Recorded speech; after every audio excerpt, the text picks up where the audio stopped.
So আমরা আজকে দেখব কিভাবে অ্যান্ড্রয়েড স্টুডিও এবং গিটহাবের মধ্যে ইন্টিগ্রেশন করা যায়। তো ফার্স্টে আমরা একটা রিপোজিটরি খুলব নতুন, যে কোনো নাম হতে পারে। প্রজেক্টের নেম হলে মানে সেম নাম হলে ভালো হয়, বাট প্যারা নেই, যে কোনো নামই হতে পারে। তো এখানে ক্রিয়েট করা শেষ হবে, তারপর এখানে একটা লিঙ্ক চলে আসবে। যদি না আসে তাও প্যারা নেই, ওটা দেখাই দেবো। বাট যদি লিঙ্ক আসে তাহলে এটা কপি করতে হবে। কপি করার পরে একটা নতুন প্রজেক্ট খুললাম। মানে নতুন প্রজেক্ট খোলা দরকার না, আমি এটা দেখাচ্ছি যে মানে কেমন হয়। তোমাদের ওল্ড বা এক্সিস্টিং প্রজেক্টও এটাই এটাই এভাবেই করতে হবে। সো এরপরে হচ্ছে ভিসিএস থেকে ইনেবল ভার্সন কন্ট্রোল ইন্টিগ্রেশন করতে হবে। তারপর ওকে দিব। আমাদের এগুলো সব কিন্তু ট্র্যাকড হয়ে গেছে এখন। ট্র্যাকড হইলে যে লাল সবুজ এগুলো আসবে। তারপরে গিটে যাব আমরা, ম্যানেজ রিমোটসে যে আমাদের যে গিটহাবের যে লিঙ্কটা, গিটহাব থেকে যে পাইছি এই লিঙ্কটা, এটা দিতে হবে। এটা দেওয়া শেষ হয়ে ওকে দিতে হবে। ওকে দিলে এটা আমাদের গিটহাবের আর কি, মানে লিঙ্কটা ও পাইছে অ্যান্ড্রয়েড স্টুডিও। দেন হচ্ছে আমরা যদি এখনও মানে আমাদের গিটহাবে কিন্তু এখনও কিছুই যায় নাই। সো এখানে আমাদের আনভার্সন ফাইলসে টিক দিতে হবে। টিক দেওয়ার পরে এখানে একটা কমিট মেসেজ দিব, তারপরে কমিট অ্যান্ড পুশ দিব। কমিট অ্যান্ড পুশ দিলে এটা যখনই ডান হয়ে যাবে, একটা আমরা রাইট পাশে একটা নোটিফিকেশন দেখতে পাবো। এই যে ইরর বলছে, ইরর প্যারা নাই, কমিটিনিউ অ্যান্ড পুশ, তারপরে পুশ দিব। পুশ দেওয়ার পরে যখন বলবে পুশ সাকসেসফুলি, তখনই হচ্ছে আমাদের মানে গিটহাবে সব চলে গেছে। এখন অলরেডি চলে গেছে গিটহাবে, মাস্টার ব্রাঞ্চে যায় আর কি। তারপরে এখন আমরা নতুন ব্রাঞ্চ খোলা শিখবো। আমাদের কিন্তু অলরেডি চলে গেছে মাস্টার ব্রাঞ্চে। তো নতুন ব্রাঞ্চ খোলা শিখবো। তো নতুন ব্রাঞ্চের জন্য একটা আমি এডিট করলাম, যে কোনো কিছু এডিট করতে হবে আর কি, তাছাড়া কিন্তু হবে না। অবশ্যই কোনো চেঞ্জ থাকতে হবে মাস্টার থেকে। তো আমি নতুন একটা ব্রাঞ্চ করলাম নিচে থেকে এখানে। তো এই ব্রাঞ্চের আমরা এখন গিটহাবে কেমনে দিব,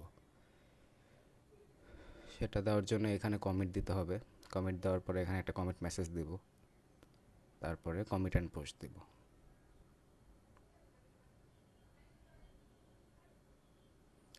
কমিট অ্যান্ড পুশ দেওয়ার পরে আমরা যদি যাই গিটহাবে, তাহলে আমরা দেখতে পাবো উপরে একটা মেসেজ আসবে যে রিসেন্ট পোস্ট দেওয়া হয়েছে উপর থেকে। আর আমাদের এই যে মেইনলি মাস্টার যে ফার্স্টে আগে গেছে, ফার্স্ট কমিটে যে আনভার্সন ফাইল দিলাম না, ওই সময় সব চলে গেছে কিন্তু। এটা হচ্ছে আমাদের ডিফল্টটা, ফ্লাটার ডেমো ছিল আর কি, মানে যেটা অরিজিনাল ফাইল ছিল সেটা গেছে। এখন আমরা কম্পেয়ার অ্যান্ড পুল রিকোয়েস্ট দেবো। সেটা আমরা মেইনলি এখন যা করতেছি তা হচ্ছে আমাদের যা যা এডিট করা হয়েছে সব কিছু পুল করতেছি। কোথায় পুল করতেছি? ভার্সন 2 থেকে মাস্টারে পুল করতেছে, মানে মাস্টার হচ্ছে টান দিচ্ছে, ঠিক আছে? মাস্টার টান দিয়ে ভার্সন 2 থেকে সব কিছু নিয়ে আসতেছে। তো এখন মার্চ করে দিলাম আমরা। মার্চ করার পরে আমরা এখন যদি লিবে যাই, লিবে যেয়ে যদি দেখতে পাই, ওয়েট, হ্যাঁ, আমরা মেইন ডাটাতে যেয়ে দেখতে পাবো যে এখানে সব কিছু চলে আসছে মাস্টারে, মানে মার্জ হয়ে গেছে। তো আমাদের ব্রাঞ্চের কাহিনীও শেষ। ব্রাঞ্চ খোলা শিখলাম আমরা। আবারও যদি এডিট করি, এখানে ধরেন যে এই ব্রাঞ্চের মধ্যে আমরা বারবার এডিট করব আর পুশ করার ট্রাই করব। পুশ করলে ওখানে চলে যাবে আর কি। কমিট অ্যান্ড পুশ আর কি। কমিট অবশ্যই দিতে হবে, কমিট ছাড়া কিন্তু কিছুই যাবে না। তো আমাদের এই এডিটটাও চলে গেছে। আবারও এডিট করলাম, এই লেখাটা আমরা যদি এখন খেয়াল করি ওখানে, ওটাও চলে গেছে। এটা অনেক সময় দেখাবে না, উপরে যদি মেসেজ না আসে তাহলে কী করতে হবে সেটা দেখি। ভার্সন 2 তে গেলাম, এখানে যে ওয়ান কমিট অ্যাহেড লেখাইছে। তো এখান থেকে পুল রিকোয়েস্ট দিতে হবে। তখন পুল রিকোয়েস্ট দেওয়ার পরে মার্জ দিতে হবে।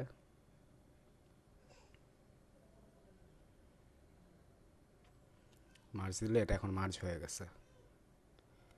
আমরা যদি এখন যেটা দেখতে পাই, আবার এডিট করলাম, এটাও চলে আসছে। সো এটা গেল।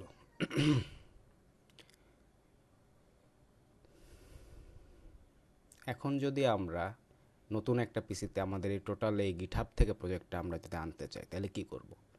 গিটহাব থেকে প্রজেক্ট আনতে হলে আমাদের প্রজেক্টের লিঙ্কটা লাগবে। লিঙ্কটা কেমনে নিব? এই কোডে যেয়ে এখান থেকে এই ক্লোনের জন্য এই ইয়াটা নিব, এইচটিটিপিএসটা, লিঙ্কটা নেওয়ার পরে আমরা যে ডাইরেক্টরিতে রাখতে চাই সেই ডাইরেক্টরিতে রাখবো। নতুন ডাইরেক্টরি খোলা দরকার হলে নতুন ডাইরেক্টরি খুলব। সো রাখলাম। রাখার পরে আমরা ক্লোন দিছি না, এখন অটোমেটিক সব কিছু যা যা আছে চলে আসবে। এখানে একটা নোটেবল জিনিস আছে, শুধু মাস্টার ব্রাঞ্চে কিন্তু আসবে। আমাদের যে ভার্সনটা অরিজিন ভার্সন টু মানে কি, এটা হচ্ছে অরিজিন মানে ইয়াতে আছে, গিটহাবেই আছে, এখানে আমাদের লোকাল পিসিতে কিছুই হয় নাই।